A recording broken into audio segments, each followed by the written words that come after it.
Okay, this is from the book, John Mcdougall, The Doctor Who Fought for You by me, Pete Rogers. We're talking about newsletters and research papers that John Mcdougall spoke about and wrote about.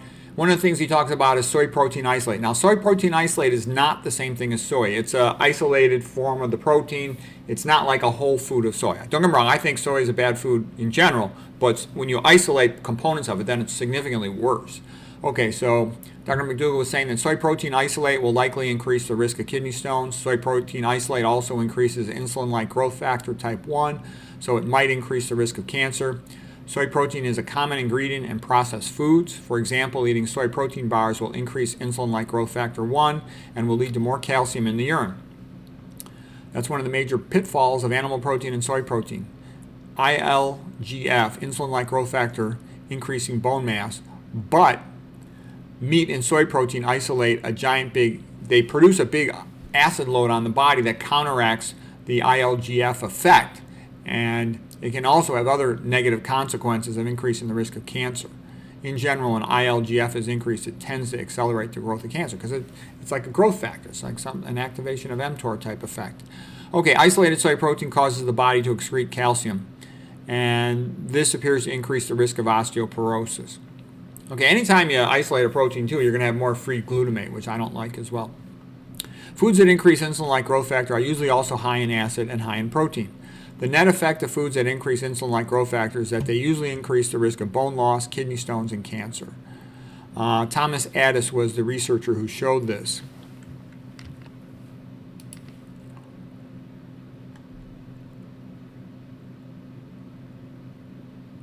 And he also showed reducing renal work, like by reducing protein, would protect the kidneys. Okay, Dr. Mcdougall then talks about protecting the kidneys. He says a low protein, because this lecture is about osteoporosis and kidney function. A low protein diet reduces the progression of kidney disease and death by an average of 33 to 50%. That's a lot. Okay. Let's say you had a 50% effect. Instead of dying in 10 years, you die in 20 years. Bisphosphonates suppress bone turnover. There are some hazards with Fosamax and Actonel. They can potentially lead to severe bone, joint, and muscle pain.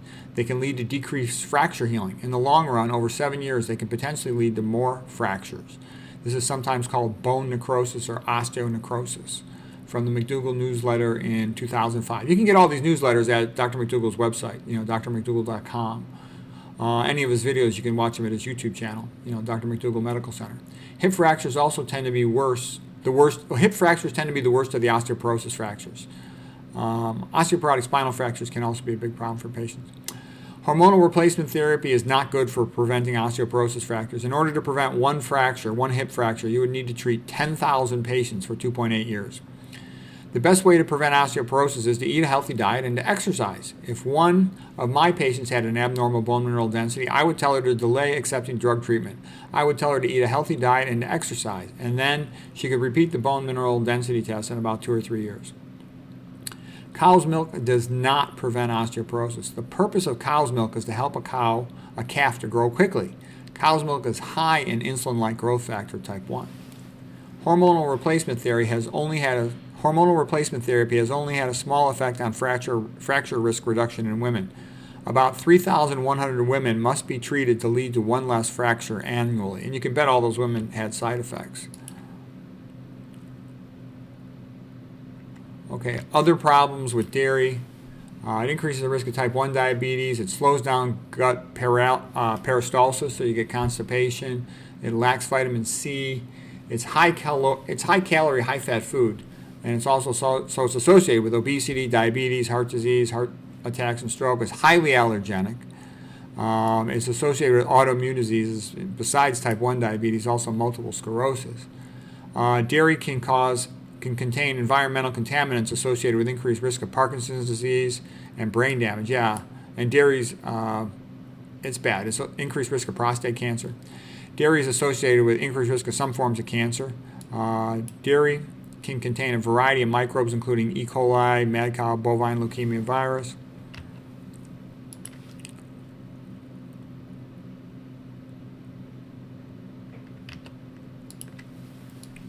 The purpose of cow's milk is to help a baby cow grow rapidly. Cow's milk is not made for humans.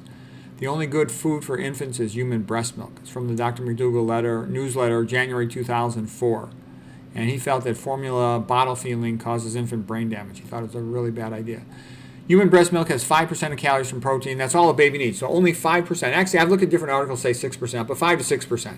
Okay, so that's all you need in the most rapid phase of growth. So the rest of your life, you can expect you would need significantly less. Kempner fed his patients an incredibly low percentage of calories from protein. It was something like about 3%, in between 2 to 4%. So it's really low. And I've read other studies where people were fed even lower amounts of protein. We really need far less protein than is widely suggested. Okay.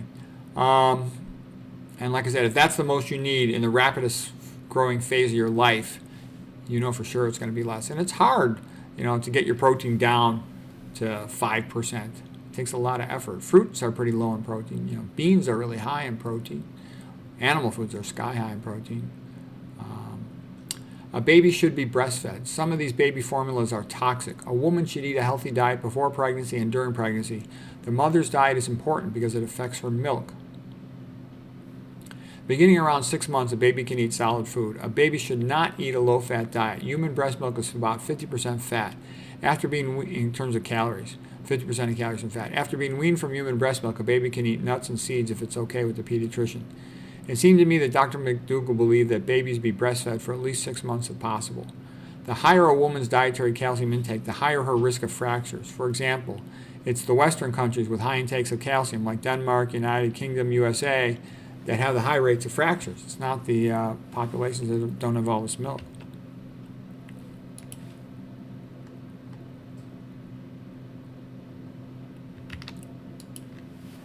Okay, he continues, excessive dietary fluoride causes increased bone mineral density, which is called fluorosis, but those are not healthy bones. Fluorosis-related bones are brittle, and they are at increased risk for fracture.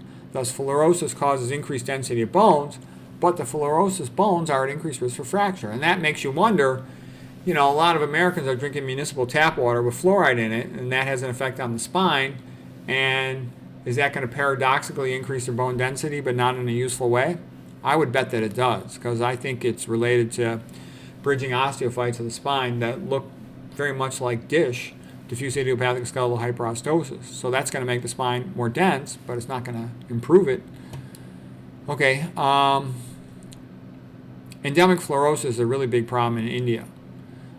Spinal fluorosis can mimic the appearance of ankylosing spondylitis, of DISH, diffuse idiopathic skeletal hyperostosis, and of ULF, ossification of the ligamentum flavum. Just bulky bone being added to the spine could cause problems.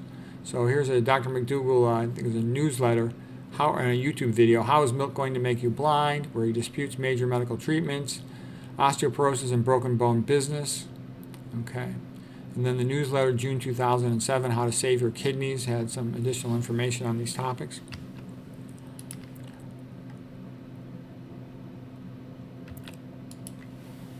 Protein in urine of 30 milligrams a day or higher is the hallmark sign for the beginnings of chronic kidney disease. It's called proteinuria.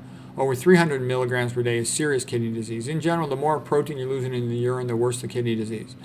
Some medications claim to be renal protective, but they lead to increased risk of dying of heart disease, so that's not good. Overtreatment of hypertension can lead to increased risk of cognitive impairment. If your lower pressure is too low, you don't get enough blood to the brain. Hypertension, elevated cholesterol, and type 2 diabetes are due to the Western diet. Likewise, the health of the heart, kidneys, and arteries and rest of the body is dependent on a healthy diet because it affects blood flow to every organ in your body. What is missing in the current treatment of people with kidney diseases is diet therapy. Dr. Mcdougall letter in March 2011 on baby breast formula. Breast milk is the best food for babies. If a child must have formula, I recommend hypoallergenic cow's milk formula. Okay, so we'll leave it there for today. I hope that was helpful.